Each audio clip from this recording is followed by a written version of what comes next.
You know, when you think about the legacy of Floyd Little, you have to think about his time here at Syracuse University, along with the number 44, Jim Brown, the GOAT, and then Ernie Davis, first African-American ever to win the Heisman Trophy here at Syracuse. And then Floyd being the next running back in that series of unbelievable people, not only on the gridiron and in the classrooms here at Syracuse, but off the football field in life.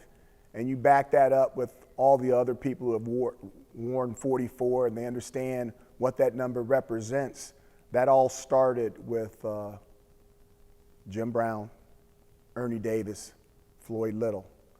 And I think when you talk about the legacy of that number, along with the way he just affected people's lives, I think his legacy as a Hall of Famer, pro and college, on the gridiron is just as strong off the gridiron with the things he's done in the community and the way he's affected people.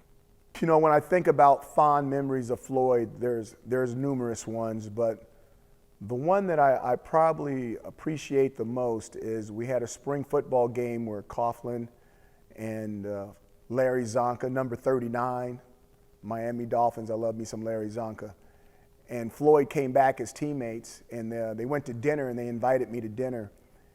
And for me to be at that dinner and not be in the limelight, to be like a fly on the wall and watch those three teammates rib each other, talk about one another, and love each other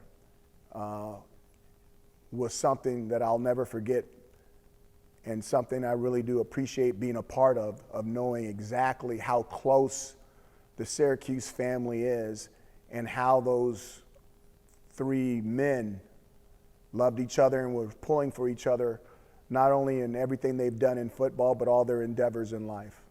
Floyd Little was my bridge. He was my bridge to Syracuse. He was my bridge to the 44s. He was my bridge to the people in the past of this university, and I couldn't have had a better connector. I needed him enormously when I first got here, and I hope he stays with me where he's at, watching over me. But he is the type of person that you just can't forget. His smile is contagious. His knowledge is power. And the advice that this man would give you was just a godsend. I think back to my daughters, and the first time they met him, they called him Mr. Little. And that didn't last very long, because the next time I turned around, they were calling him Uncle Floyd, and that's the way they knew him.